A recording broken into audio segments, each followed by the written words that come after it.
people give me a lot of pushback on that, right? Like, how can I just leave at 4 o'clock and not turn my computer on at home and not answer emails from clients at night or whatever, like all the things that we do, right?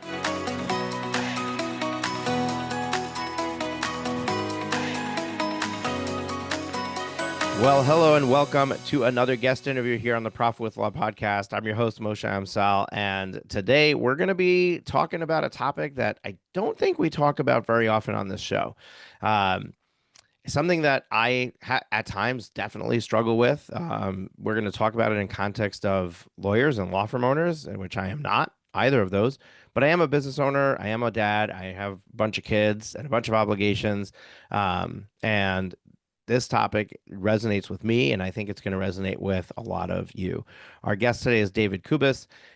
He's an international lawyer, entrepreneur, and executive coach specializing in high performance leadership, conflict management, and conscious business. With expertise in crisis intervention and high level dispute resolution, he works with executives and teams worldwide to navigate pressure with clarity and resilience. Based in Vienna, he travels globally from the US to Australia, facilitating seminars and leadership programs. His insights on burnout, stress, and workplace creativity have been featured in international media, including Forbes. Um, David, welcome to the show. Welcome. Thank you for having me as a guest today. Yeah. So in the green room, we kind of had a brief discussion to set this conversation up. And I think if we start off, I just want to put in context for people like what we're going to be talking about, and then I want to go back to just kind of an intro for you. Like I read your fancy bio where you're traveling all over the world, but like how in the world did you end up doing this? We'll get to that. But real quick, burnout is a real problem in the legal industry, especially and also entrepreneurs in general, right? Like there's nobody who carries more stress and more workload than an owner of a business and especially the owner of a law firm where it's not just a business, right? It's your profession. Your license is always on the line. Every single thing, whether it's your, managing your trust accounting or staying within your ethical, boundaries or not violating, or going into a malpractice situation. The road is paved and fraught with these challenges. And I know you're going to talk about perfection, but so many firm owners think that they need to have perfection in order to avoid all of that conflict I just shared, right? In order to navigate this path, I have to be perfect. And it's actually something that prevents a lot of firm owners from being able to grow because you're unwilling to hire, you're unwilling to delegate to other people because nobody's going to do it as well as you. And it needs to be perfect. So you kind of set yourself up or box yourself into a situation where you are the only solution. And when everything is riding on you, that creates a pressure cooker environment. And at some point, it's going to explode or erupt. And we want to avoid that. We want to solve that. And that's the conversation that we're going to be diving into. So having kind of introduced that as our topic, I want to just take a step back and just let you, David, run with it. Tell us a little bit about your background, how you got into this specific field of work, and then we'll dive into this topic and really just kind of go deep in how we can help people to alleviate some of that, live a better life in this process. Well, I started my career in the aviation industry. I have a PhD in aviation law, and I started working for Austrian Airlines right after graduating from law school at the age of 24, dealing with purchase agreements for Boeing and Airbus planes that were worth like 250, $300 million. So I was thrown into that significance of if anything goes wrong, we're losing so much money. So that level of stress, that this was my welcome to the world of lawyers. And I observed for over 7 or 8 years how people deal with these situations and how significant it is and how much they are stressed. But at the same time, I had everybody was so proud and so happy to be able to do what they did. It almost showed it almost had the sense of this is a cognitive dissonance. I'm doing something that I love, and at the same time, I hate to be so stressed. And I found out that most of the stress of the perfection is either based on an assumption that isn't true or on an issue of communication. And I started taking help from an executive coach before I opened my own law firm. In Austria, you need to work for another law firm for 5 years before you get your own license. And that's where I started learning to take care of myself so that stress remains that superpower, that turbo boost that it was actually meant to be for mankind, and not turns into a stress factor leading to burnout.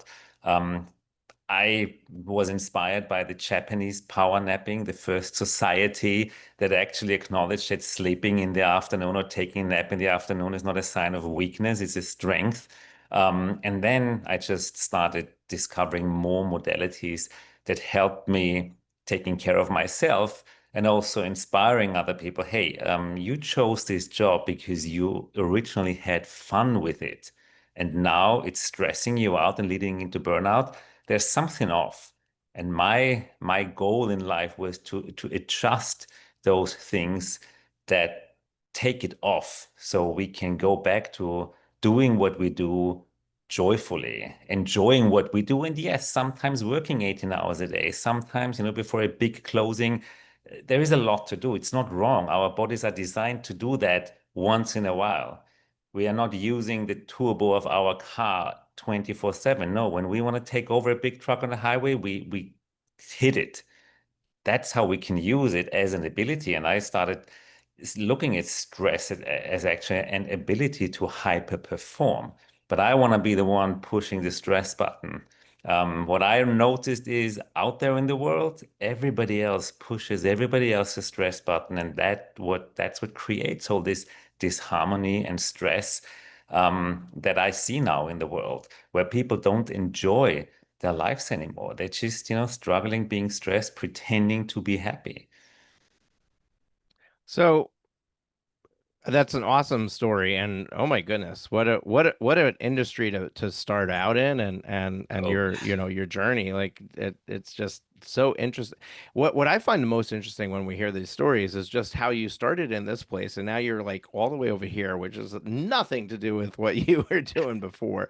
Um, so it's just it's crazy how life goes. I was an IT professional, and now, I run an accounting firm. I'm a business coach and business analyst and strategist. And, it's twists and turns, and, life takes its direction. And, we can just laugh at some of the places we end up in.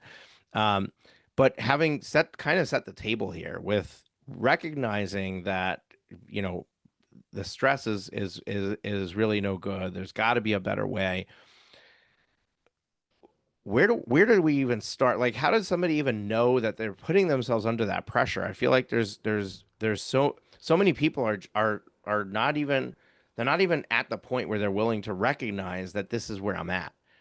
And they might have the symptoms, but they haven't quite diagnosed the problem yet. So, what are the symptoms we should be looking for? How can somebody even start to say, hey, like this conversation really is relevant to me because it may be, and you just didn't realize you were in that boat? well, that's a great question. And what I highly recommend for everyone, find your own trigger. Great triggers for knowing that you are overstressed and about to go into burnout is anger and frustration.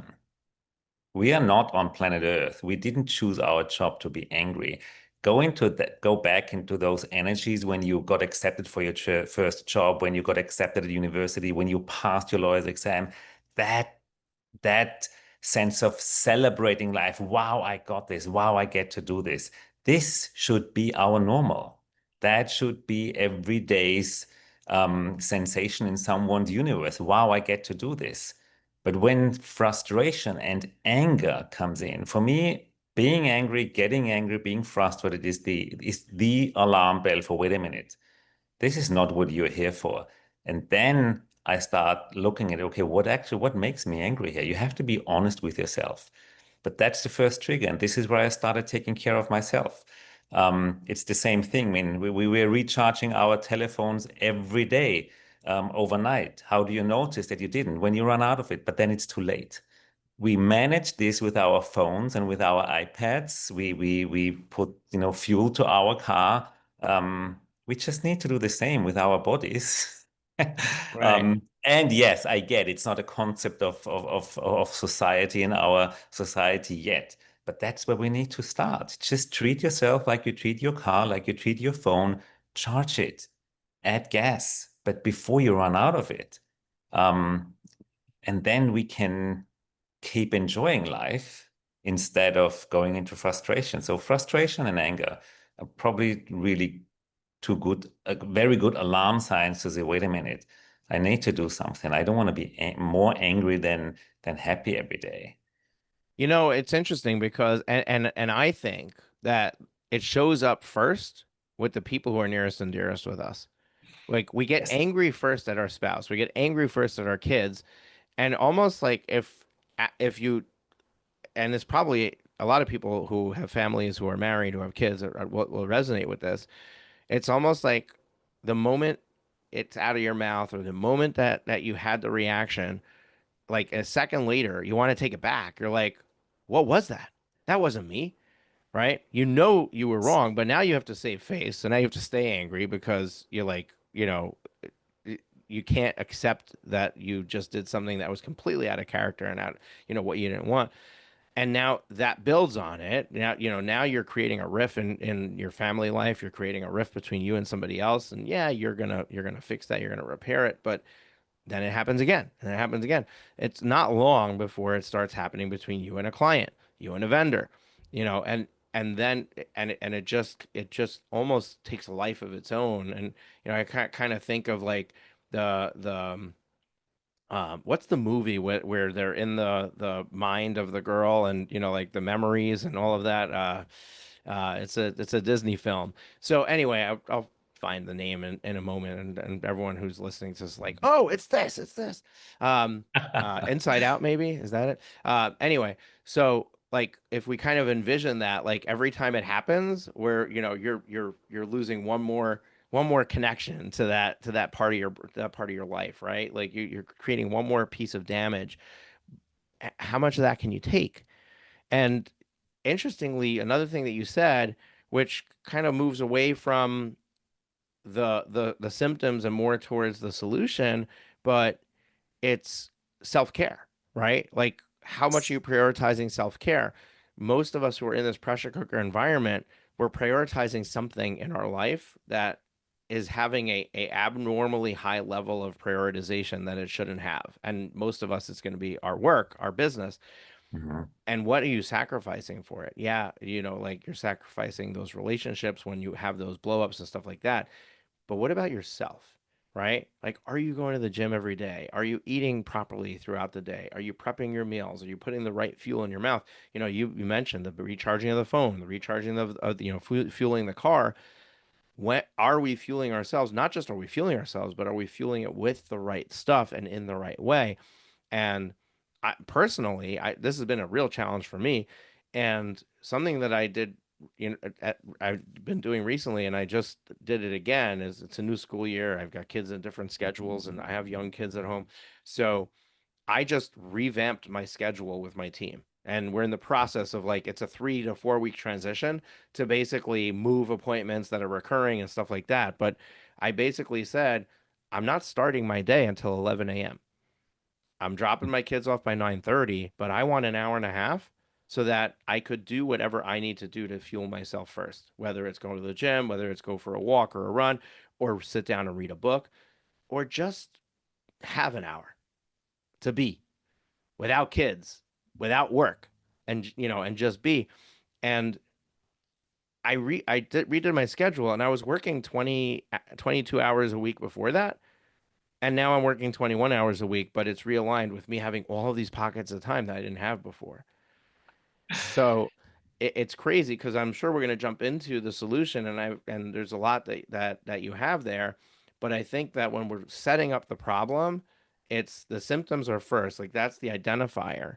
And then we have to start looking at like what's creating that, and then we can look at the solution. So let's talk about what's creating it, David. Wh what is causing people to be in this place where they're like they're very quick to anger. They're stressed. Like they're constantly on the run. They don't have time for things that seemingly should be important. Uh, what's causing that? Well, what I noticed working now for over 10 years with top executives, it all starts with excitement, enthusiasm, and joy and fun. But what causes the stress is there is a point where people don't allow themselves to say no anymore or take a rest. It's the assumption that if I say no, it is a weakness. It's the assumption that if I say no, my business will go down. It's kind of this peer pressure from society. You're on a run, you're climbing up your career ladder. You have to say yes. Well, go through it. You can make it. It's this what we know from the gym: no pain, no gain. And it starts with your enthusiasm. It becomes this game, and we are being rewarded by society. And that's the dangerous thing. We're being rewarded for it.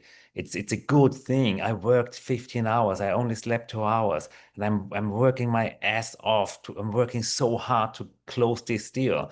So it's more like a bigger conversation in our society. Do we really want to reward this, or is it time to start rewarding people for taking a step back, for saying, you know what, I could, but I'm saying no. Well, I don't need this additional business. Why don't you go and go to talk to a colleague? It's this peer pressure we put ourselves under that was created by society, but we don't have to step into it. So learn to say no is a good way to start, and choose where you say no.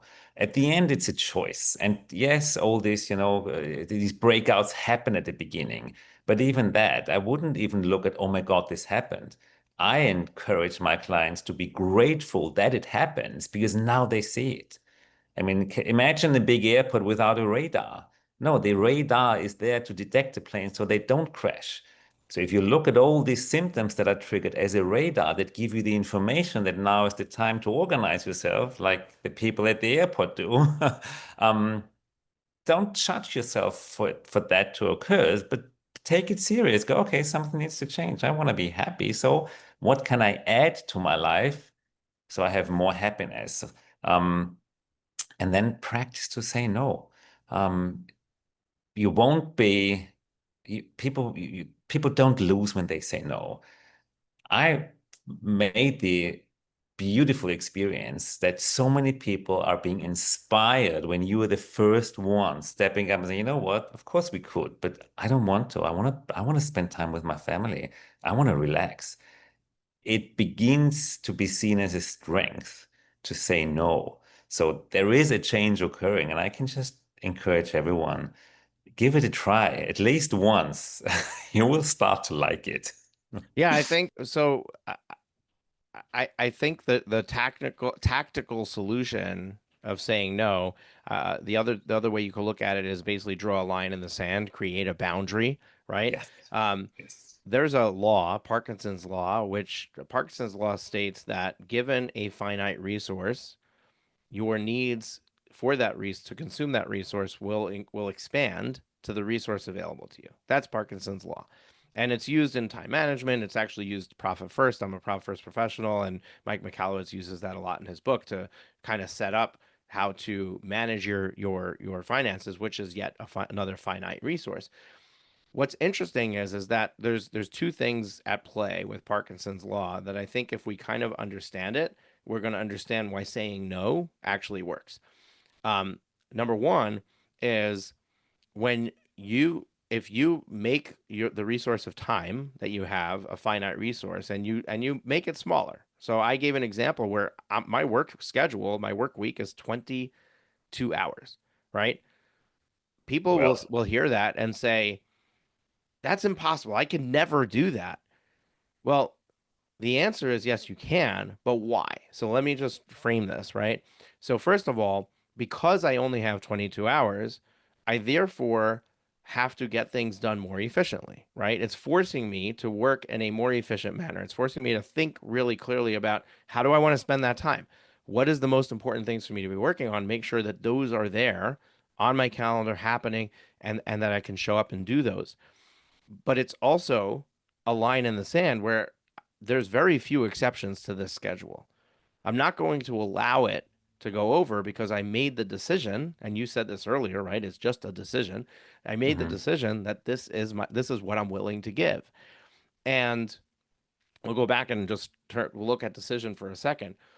But by doing that, the flip side is it also forces me to come up with other ways to get the things done that I'm not going to get to because there simply isn't enough time.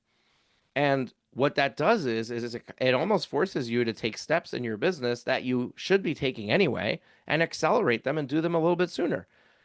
For example, if you're a solo attorney and you don't have an attorney on your staff and you want to limit the number of hours you work, you probably need to bring on an attorney faster than if you were willing to work 60, 70, 80 hours a week. So if you limit yourself to 30 hours, you're going to have to bring on an attorney maybe in year one of your journey, where another attorney might go to year 3 or 4 in their journey. And guess what? By bringing on an attorney, you've just cut out year 3, 4, and 5, right? You accelerated your growth because now that person has a ton more bandwidth than you to handle the workload, and you can just keep bringing in clients, fill their plate, and now you're making a ton more money. So, what's interesting is that by forcing yourself into this box, you're creating a situation where you're forced to make better decisions or decisions you were going to make anyway. And now let's just go back to this whole decision thing. People give me a lot of pushback on that, right? Like, how can I just leave at 4 o'clock and not turn my computer on at home and turn like and not answer emails from clients at night or whatever, like all the things that we do, right? And the answer is it's no different than if you, let's say you need 6 hours of sleep, otherwise you cannot function, right? So at midnight, you're going to bed. Whatever you got done, you got done. And whatever you didn't, you're going to have to push to the next day because you need to sleep. You're not staying up every night past midnight if you need those 6 hours. So, the same way that you're able to make the boundary when you have no choice, kind of like you got to put in gas when you run out of fuel in your car, so you can push it all the way to it's under the E, but at some point the engine turns off. And if you want to continue driving the car, you have to put gas in, right? So you a human, at some point you have to sleep. You can argue you can go 2 days without sleep. But at some point you shut off and you sleep, and when you sleep, you're not working, right? So if you can do it during those hours, you can do it during other hours too, and you can decide to do that. And that's where I think like people really need to understand that it's a decision. And I mean, you said it most eloquently. NO. It's like the 2 letter word is the easiest word to say, and it is yet the hardest word to say. It's hard to say in parenting. It's hard to say to yourself. It's hard to say with all of these things, but it's the start of the solution. Yes, David? It's the start. And I would slightly reframe decision to choice. Talking to many control freaks, and most people in leadership positions are control freaks. If you tell them make a decision, the decision is final. But if you make a choice, you can change it. I highly recommend try it out. Well, choose it and then see how it works. It's not final, it's not forever. The world won't stop turning if it turns out it didn't work for you. So call it a choice and allow yourself to change it again if it doesn't work. This is how nature works, and we're all products of nature, so we can somehow look how nature did it in order to survive so many years. And also, you said it brilliantly. Delegating, thinking that I'm the only one, I'm the ultimate responsible. There's a great, great tool that I learned 10 years ago in a seminar called Business Done Different. The only way for control freaks to delegate is to look for someone who is better than them in a certain area where they need help. And that brilliantly worked for me. So if anyone out there has struggled to delegate, look for someone who is better than you in that particular area, in accounting, in writing, in proofreading, in negotiating, in whatever. That helps a control freak to delegate because then they can let go and then they can turn off the phone because they know that person is better than me in negotiating. That person is better than me in proofreading. That person is better than me in accounting. That creates the space that a control freak needs to relax. And that worked brilliantly for me because I am a control freak and I am still ultimately responsible, but I have people in my team that I trust because I know they are better than me. They don't have to be my best friends. They can be interesting characters, but in what they're doing, they are better than me. And that will make your life easier to delegate and to make a choice. And if it doesn't work, please allow yourself to change it. Don't be embarrassed for making all these big changes and it doesn't work. Just go, okay, that didn't work. What else? So allow yourself to change and adjust. Nature is never the same. We don't need to find a solution until the rest of our life. Try it out and allow yourself to change and adjust as required. And if it's the next day, that's taking care of yourself and also drawing that line. Oh, that line that you draw today, you can redraw it tomorrow. That flexibility, that was the biggest gift that I got out of these methods that I learned. And that made my life pretty relaxing and easy, but not less. The revenue increased the more I relaxed. Yeah, 100%. And the one caveat or thing that I would add to that is you do have to be fair and honest with yourself and let it play out long enough for you to Mhm. get the result, right? So many people will be like, okay, fine, I'm gonna make the choice, right? And I have no problem with it being a choice as long as you actually choose it for long enough to get the result or see what the result is. And then the next day they're like, oh, it's, today's not going to work. It's kind of like, I mean, the best example I have is personal, well-being fitness, right? Like people start a diet and an hour later there's something in front of them and they're like, oh, I'll start it tomorrow, right? Or I'm gonna go to the gym, 3 times a week, and then the next day there's a conflict, there's a doctor's appointment, whatever, legitimate, right? I can't go to the gym today. All of a sudden, what 2 days later, it's time to go to the gym again. What happens? It's already forgotten about because I missed the first one. So you have to, if you're gonna choose it, give yourself the opportunity to actually do the choice, to actually use it for a few rounds, a few, I mean, it depends on what it is, how, whether it's a few days or a few weeks or whatever, but don't just make the choice and then say it didn't work. Make the choice, live it for long enough that you can see if it's working for you. And just be honest with yourself. Because if you just threw it out the window, then it wasn't really a choice in the first place. Yep, that commitment to change is required. Well, what I see a lot that people then start judging themselves because they don't take care of themselves. You can also choose not to go to the gym. Then it's a choice, and you don't feel bad. Right. This judgment and feeling guilty and feeling bad. That's also a big creator of stress because you constantly judge yourself. Every time when you judge yourself, I should do this, but I don't. You're judging yourself. Then I recommend, well, then choose not to do it and start it when you know it's easier for you to keep the commitment. And it doesn't have to be today, it can be next week. So that kindness to yourself to go, you know what? I choose not to do it. I'll start next month. And until then, I'll just not judge myself for not going it. That might help also get off the tension of yourself because self-judgment is also a big, big, big creator of stress. Yeah, so it's interesting because what I was thinking is like I'm overweight. It is what it is, right? Like it's a work in progress, but my father has an opinion about it, right? So every time that he sees me, he interjects his opinion or whatever it is. I I wonder how it'll go if I turn to him and I say, I've made a choice to be okay with the way that I am right now. Thank you. Try it out because listen, who said overweight is just a judgment? In other cultures, is actually not a judgment to be overweight. There were other cultures bodies are different, okay? And who has the right to say how it should look like? The question is, do you feel great in your body? And if I'd rather enjoy it than torturing it with a gym. Right.